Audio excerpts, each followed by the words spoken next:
आसनसोल नगर निगम के पूर्व मेयर सह भाजपा नेता जितेंद्र तिवारी ने शनिवार को आसनसोल के कोतवाली स्थित अपने आवासीय कार्यालय में एक प्रेस वार्ता में घोषणा की कि वह आसनसोल के लोगों के लिए एक विशेष उपहार लेकर आ रहे हैं।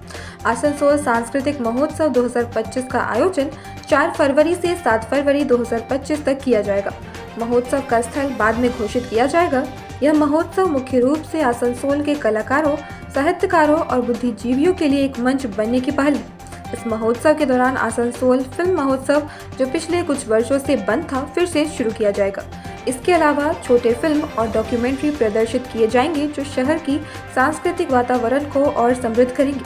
जितेंद्र तिवारी ने कहा, इस महोत्सव के माध्यम से आसनसोल के सभी कलाकारों, कवियों, संगीतकारों और नर्तकों के लिए एक बड़ा मंच तैयार किया जा रहा है, ताकि वे अपनी प्रतिभा दिखा सकें। उन्होंने आगे कहा, हम इस महोत्सव के माध्यम से आसनसोल की शान, उसकी प्रतिभा और रचनात्मकता को दुनिया के सामने लाना चाहते हैं। इसके साथ इस महोत्सव में पेंटिंग, कविता, संगीत और नृत्य का प्रदर्शन किया जाएगा, जो आसनसोल के सांस्कृतिक जीवन की समृद्धि को दर्शाएगा। जितेंद्र तिवारी ने कहा, हम चाहते हैं कि आसनसोल की हर प्रतिभा सामने आए और स्थानीय लोग उनके कला और संस्कृति से परिचित हो सके। Cultural and literary forum of Bengali Asansol शाखार द्वारा आज के আমরা আসানসোল শিল্পাঞ্চলের সমস্ত সাংবাদিক বন্ধুদের মাধ্যমে আসানসোলের জনগণের জন্য একটা উপহার নিয়ে এসেছি, সেটাই আপনাদের সঙ্গে শেয়ার করতে চাই। নতুন 2025 সালে আসানসোল সাংস্কৃতিক উৎসব 2025 আমরা আয়োজিত করতে চলেছি। 4 ফেব্রুয়ারি থেকে এটা স্টার্ট হবে। 4, 5, 6, 7 4 দিন ধরে চলবে এটা। ভেন্যু আমরা কয়েকদিন পর জানিয়ে দেব আপনাদেরকে। মূলত এই শিল্পাঞ্চলের, এই জেলার যারা শিল্পী, সাহিত্যিক, বুদ্ধিজীবী, তাদেরকে মঞ্চ প্রদান করা এবং তার সঙ্গে সঙ্গে আসানসোলে যে আগে ফিল্ম ফেস্টিভ্যাল হতো, যেটা বেশ কয়েক বছর ধরে বন্ধ হয়ে গেছে, সেটা আবার ফিরিয়ে আনা। 4 ফেব্রুয়ারি থেকে 7 ফেব্রুয়ারি অবধি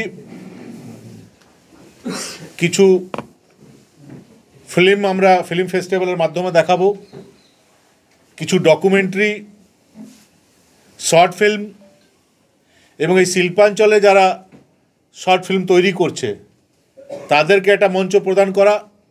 সবটা নিয়েই আসানসোল শিল্পাঞ্চলের যারা সংস্কৃতি মনস্ক ব্যক্তি, তাদেরকে মঞ্চ প্রদান করা থেকে নিয়ে আসানসোলের মানুষ 4 দিন ধরে যাতে আসানসোলে যারা গৌরব, তাদের প্রতিভা দেখার সুযোগ পায়, এই কাজ আমরা করতে চলেছি। 4 ফেব্রুয়ারি থেকে 7 ফেব্রুয়ারি 4 দিন ফিল্ম ফেস্টিভ্যাল হবে, কবিতা উৎসব হবে, আবৃত্তি হবে, পেন্টিং হবে, অন্যান্য যা শিল্পকলা বলতে বোঝায় সবটাই আমরা এই শিল্পাঞ্চলের মানুষকে উপহার দিতে চলেছি। এবং এই উৎসবের নাম দেওয়া হয়েছে আসানসোল সাংস্কৃতিক উৎসব 2025। বাকি সবটাই হয়ে থাকে, অনেক বিভিন্ন সংগঠনের তরফ থেকে হয় অনেক কিছু, গোটা বছরে কিছু না কিছু অনুষ্ঠান চলে আসানসোলে। কিন্তু ফিল্ম ফেস্টিভ্যালটা আমাদের বন্ধ হয়ে গেছিল, সেটা আমাদের ভালো লাগছে আপনাদের সঙ্গে শেয়ার করতে, যে সেটা পুনরায় আমরা আসানসোলে ফিরিয়ে আনতে চলেছি। আপনাদের মাধ্যমে আসানসোলের জনগণকে এই আনন্দের খবর আমরা তাদের সঙ্গে শেয়ার করার জন্য আপনাদেরকে আমন্ত্রণ জানিয়েছিলাম। Thank you. রবীন্দ্র ভবনে সেই ফেস্টিভ্যাল হচ্ছে, তো সেক্ষেত্রে কি আসানসোল রবীন্দ্র ভবন কি আপনাদের প্রথম প্রেফার থাকবে? রবীন্দ্র ভবনের জন্য আমরা অলরেডি অ্যাপ্লাই করেছি এবং এখন পর্যন্ত কথাবার্তা চলছে। যদি পজিটিভ ওনারা সিদ্ধান্ত নেন, তাহলে আমাদের ফার্স্ট প্রিফারেন্স কিন্তু আসানসোল রবীন্দ্র ভবনই থাকবে। পরবর্তী ক্ষেত্রে যদি কোনো জটিলতা তৈরি না হয়, তাহলে আমরা আসানসোল রবীন্দ্র ভবন এটা করার চেষ্টা করব। যদি রবীন্দ্র ভবন না পাই, তবুও কোথাও না কোথাও কিন্তু আসানসোল এটা হবে।